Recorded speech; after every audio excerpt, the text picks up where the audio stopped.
Hello tout le monde! Donc aujourd'hui je vais faire avec vous une carte avec une technique très simple mais qui je trouve fait toujours son petit effet. Donc une espèce de technique de masquage en fait. Je dis une espèce, c'est pas très beau mais bon. À l'origine je voulais faire une carte avec des tamponnages en forme de cercle pour tracer une couronne.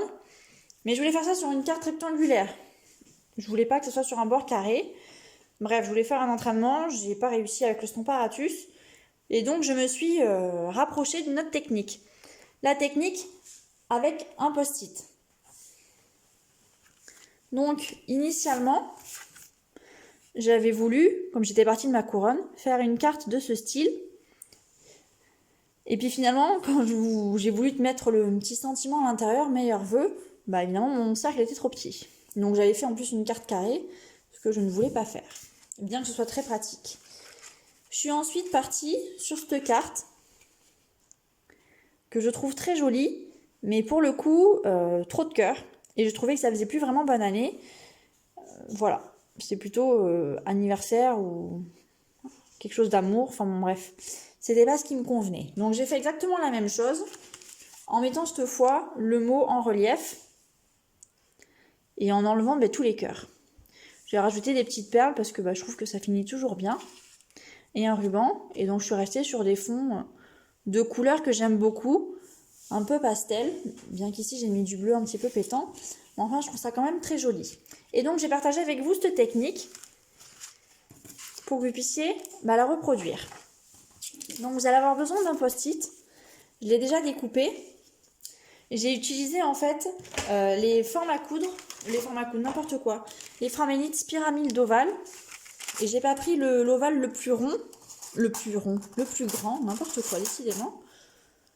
Je dois avoir pris la 3e taille, je pense, pour découper comme ça. Sinon, je trouvais que l'espace vide au centre de ma carte était beaucoup trop important. Il n'y avait plus beaucoup de tamponnage pour le coup. Donc, une fois que vous avez découpé votre ovale, votre rond, votre carré, ce que vous voulez, dans le post-it, donc je vous conseille d'abord de le découper assez près du bord pour avoir quand même une petite partie avec l'autocollant. Et donc, une fois que c'est découpé, et c'est bon. Donc, pour ce faire, donc je vais utiliser une base de carte de 14,5 cm sur 21.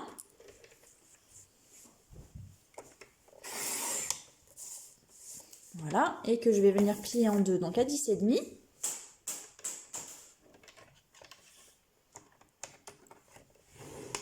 Voilà. Et par-dessus, je vais rajouter, donc je change à chaque fois de couleur, mon papier mur blanc, un demi-centimètre plus petit, donc de 10 sur 14. Je vois qu'il fait déjà 14, donc c'est bon. Et le massicot, provisoirement, c'est bon pour nous. Donc, sur ce fond blanc, je vais rajouter mon post-it. Donc, vous essayez de centrer ça à peu près correctement. Vous le collez. Évidemment, j'ai pas pris le set de tampons.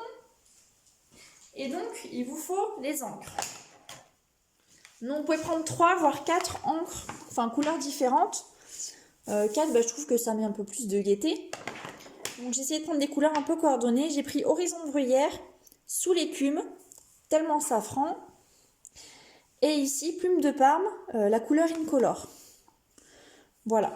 Plume de Parme, c'est le mauve très clair que j'ai ici pour mon fond de carte. Et donc, voilà mon tampon. Donc pour la vie, c'est un set de tampons qu'il y a dans le nouveau catalogue, le mini catalogue saisonnier qui se termine en juin 2020, qui vient juste de commencer. Je ne vais jamais vous le trouver, évidemment. Comme j'ai perdu la page, c'est pas grave. Et donc dans ce catalogue, en fait, dans ce set de tampons, je ne vais pas utiliser les cœurs. Voilà. Je vous l'ai dit tout à l'heure, sinon je trouvais que ça faisait un petit peu trop d'amour. Et ça faisait plus une carte de jeu. Et j'aime bien quand les sets ils ont un petit côté polyvalent, ou du moins qui peut servir toute l'année.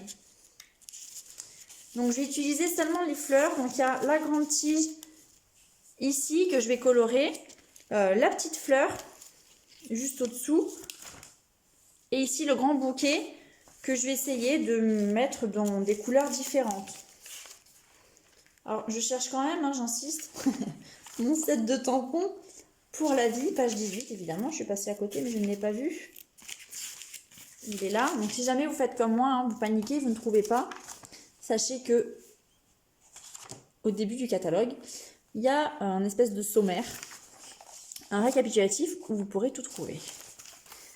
Voilà, donc mon set, il est là. Moi, je l'ai acheté pour un mariage parce que je trouvais les découpes très jolies. Mais voilà, j'ai l'intention de réutiliser ce set pour d'autres occasions, notamment pour des anniversaires. Donc, c'est parti.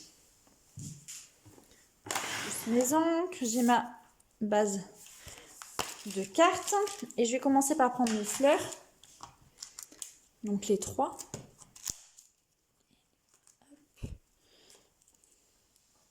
Et je vais commencer avec la grande. Donc, dans la mesure du possible, essayez de commencer par le tour. Non, si je fais ça, je vais faire une grosse bêtise. N'importe quoi. C'est le centre qu'on garde, hein, bien évidemment, pour faire le masquage. On va tamponner tout autour. Sinon, on aura simplement tamponné en cercle. Hop. Donc, essayez de tamponner tout autour afin que l'ovale soit bien tracé partout. Hop. Donc, j'hésite pas à faire bouger mon motif un peu partout. Je vais le faire une 3e fois.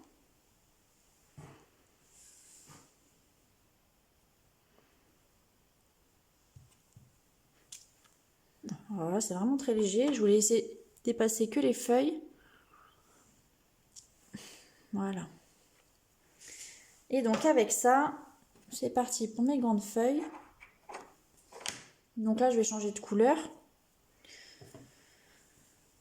Donc, hop, sous l'écume, je vais faire la grande tige de cette couleur. Donc un petit peu là où il y a de la place. Je vous l'ai dit, hein, essayez de faire en priorité autour de...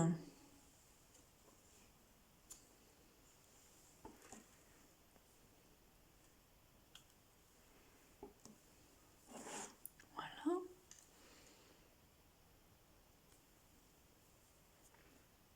Ok. Et donc ensuite, j'ai cette petite rose ici. Donc là, je vais la faire en 2 couleurs.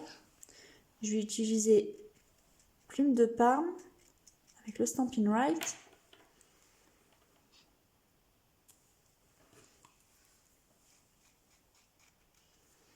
Et puis je remettrai après un peu de jaune, je pense.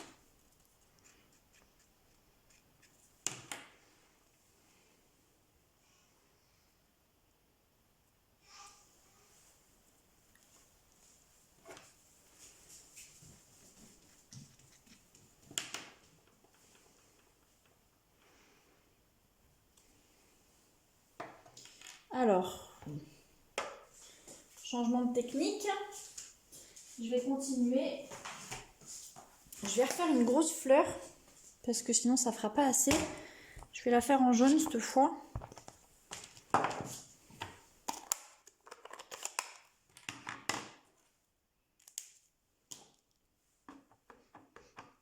que je me rends compte qu'ici sinon ça va être bien vide.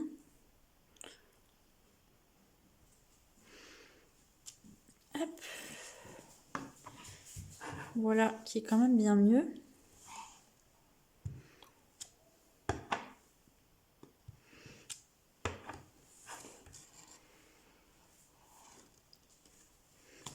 Et après, vous voyez, j'essaye de caler un petit peu ça partout pour combler tous les trous que je peux avoir.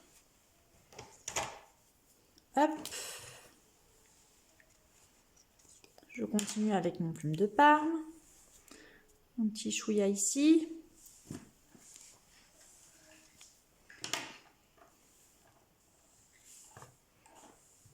Un petit peu par là. Et je pense qu'on est pas mal.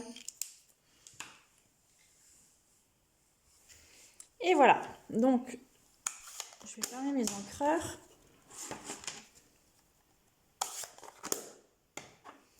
Je vais pouvoir enlever le post-it maintenant.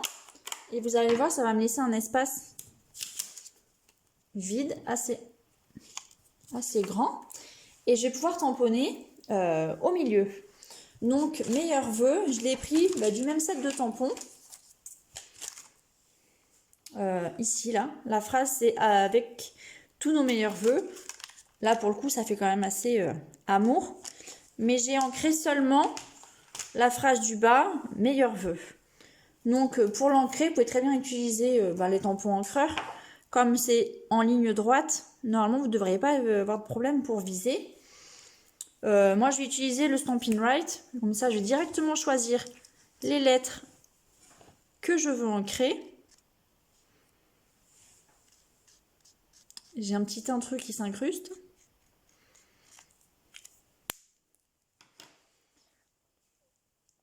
Hop, on met ça au milieu.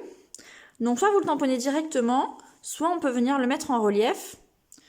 Suspense, qu'est-ce que je vais faire? Le mettre en relief quand même, je pense.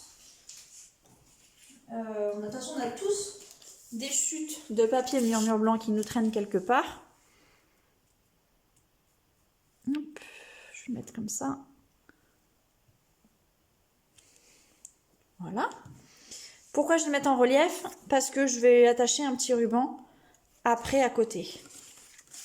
Et donc, vous voyez, vous pouvez déjà coller votre fond sur la base de carte.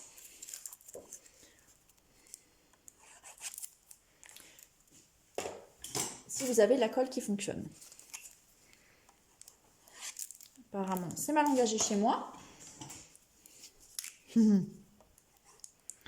Promis que j'ai quand même de la colle qui marche normalement. Mais comme ici, on s'en sert tous. Non, c'est une blague. Hop. Surtout mes filles. Donc les tubes, ils restent ouverts longtemps. Et le jour J, on est un peu dans la mouise. Là, c'est bien. Enfin.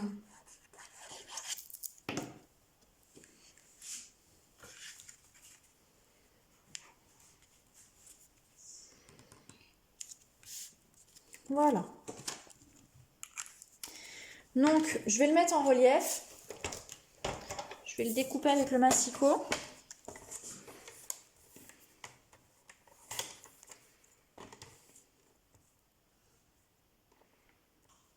Voilà, je vais faire une bande de 1,5 cm. Et avant de le coller, je vais faire passer un petit morceau de ficelle à rôti blanc au dos et faire un petit nœud. Alors là, non, pas au dos parce que j'ai coupé les extrémités un petit peu courtes, je trouve. C'est pas grave, je vais faire un nœud. Oh, quel grand nœud! Avec de la ficelle à rôti. Voilà, je vais couper ce qu'il y a en trop.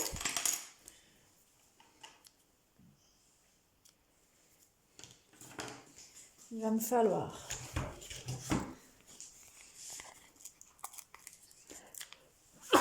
pardon, 2 carrés de Stampin' Dimensional pour mettre tout ça en relief.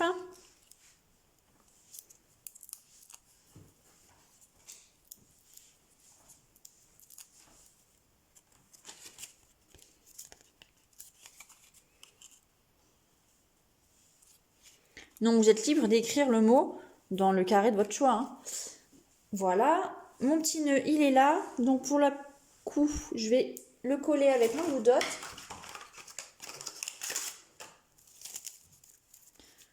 Hein, ces espèces de petites pastilles transparentes. Je vous conseille de la coller directement sur le papier et de venir coller ensuite votre ruban ou ce que vous voulez dessus.